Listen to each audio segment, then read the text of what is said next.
You guys made a starting lineup change tonight. What did you just kind of think of, I guess, the decision to go with JaVale and what it did for you guys? I mean, we got two centers that play two different ways, and sometimes definitely Zaza comes in there and gives us a different punch with his physicality and his smarts in the pick and roll, passing the basketball. And JaVale comes in and gives us a guy that can put pressure on the rim, and Coach felt like we needed more pressure at the rim to kind of open us up a bit on the wings. And but I thought Zaza handled it well. He came in, played extremely hard. We're going to need both of those guys. No matter if they're starting or coming off the bench, we're going to need both of them to be solid and play good basketball. So, we put a lot of emphasis on starting, but some of the best players come off the bench and play huge minutes, so it really doesn't matter. I'm glad that both of them will get minutes, and JaVale came out and played well, but we're going to need both of them. Clay became the 10th player in franchise history to score 10,000 points tonight. What's it like playing alongside a guy like Clay? It's amazing because he just really doesn't think out there. He goes out there and just plays free, and it's contagious, and especially when we're going through ruts and mentally we out of it a bit. You could look at Clay, he's still playing the same way, and we respect that. I'm happy I get to play with somebody that puts in that much work and displays it on the court every night. Kevin, you guys, in the first part of this game, there was a level of intensity that was almost like playoff-like, and it kind of put the Clippers on their heels a little bit. Was it by design to get that fast start so you can get rid of all that talk about the slow start, first quarters, and so forth? Really, the talk doesn't matter.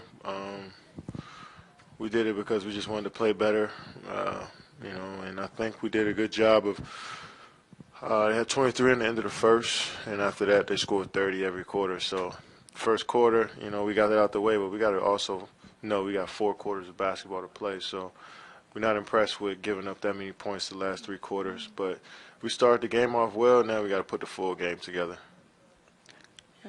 Steve said that there were a lot of good things to build on from tonight's game. Do you agree with that? What are some of the things that you saw? I seen that we were up 17 a couple times, and we just let them back in the game. Mm-hmm. I felt like we could have knocked them out earlier, and we had 3 turnovers there in a row, and that gave them life. So. When we up that much, we just gotta be solid, make the right plays, continue to hit singles like we always talk about, and know that if we up 17 the next play, we might not knock them out, but if we get 2 or 3 good plays in a row, they might be done. So once we get to that, I think that's we're gonna take the next step and go to the next level, which we're already at a high level in my opinion, but. That's what I seen tonight, and we executed down the stretch. Our second unit executed at the start of the second quarter, so that's a plus. And, we got to keep pushing. How are you feeling? I saw you take a hit early on. I'm good. You straight? You did have the lineup change. Looked like Kerr tightened the rotation a little bit and maybe got you in that second quarter a little earlier than normal. Do you sense the coaches have approached these last 24 games a little more seriously, and do you react to that? No, they've been approaching it serious the whole time. I mean, it's on us to go out there and execute the game plan. And obviously, coaches and players could be better. I mean, that's just what you want when you're trying to be great. But they've been locked in all season and been challenging us to be a better team all year. So I felt like they may have made a couple more adjustments with the lineups, but other than that, I mean, they've been on point all year. Prior to tonight's game, the last 8 games, you guys split those, and it seemed like you really take issue with people saying this team is struggling. No, I don't. No, I said that one time.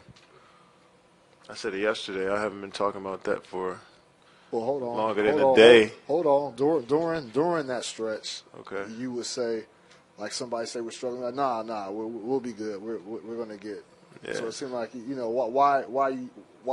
I'm just positive, and I see what we can do. I see who we are. I see what type of players we have and how hard we work. So I just can't come in here and say that we're, in a rut or things are going bad for us. Even if we are struggling, I know we can get out of it quick because we got a mentally strong team. We got a smart basketball team, and we got smart coaching staff. So I'm just optimistic every night going into the next practice that we're going to continue to get better. And I always took that approach to basketball. So excuse me if I don't agree with you.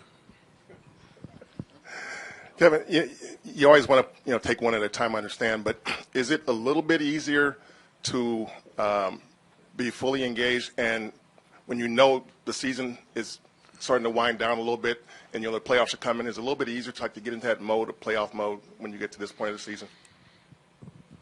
Tomorrow's never promised, and I feel as though if we got to take every possession seriously, and if we want to get to where we want to get to, we can't skip any days.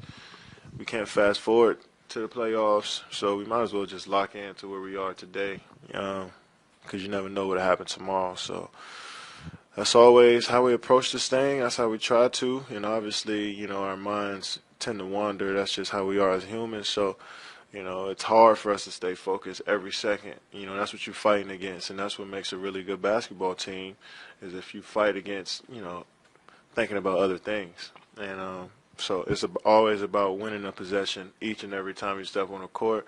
In practice, going every rep, trying to go as hard as you can, and shoot-arounds, doing the same thing. And then when you're done, working on your individual game. So it's a challenge every single day that you got to be mentally ready for.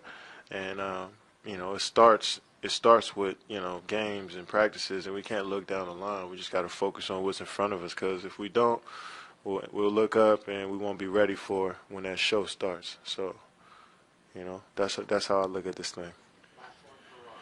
Kevin, you guys obviously shot 63% tonight. Clay made his first 7. Steph went 10 for 12 in the second half.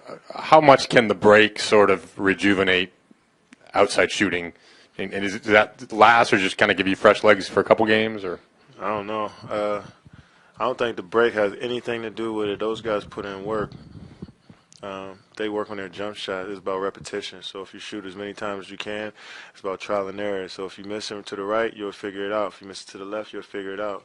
So Steph shoots a bunch of shots every day, and if he's missing, he'll figure it out and try to correct it during his workout. Clay the same way. I'm the same way, along with the rest of the team. So break or not, you got to put the work in. I think that's what this team does, night in and night out, day in and day out in practices, shoot-arounds, and it happens, And then also when you see a guy make eight threes and Clay start off 7 for 7, it's because they put that work in when y'all aren't around. So, if you want to shoot well next game, you got to come in tomorrow and put some more work in.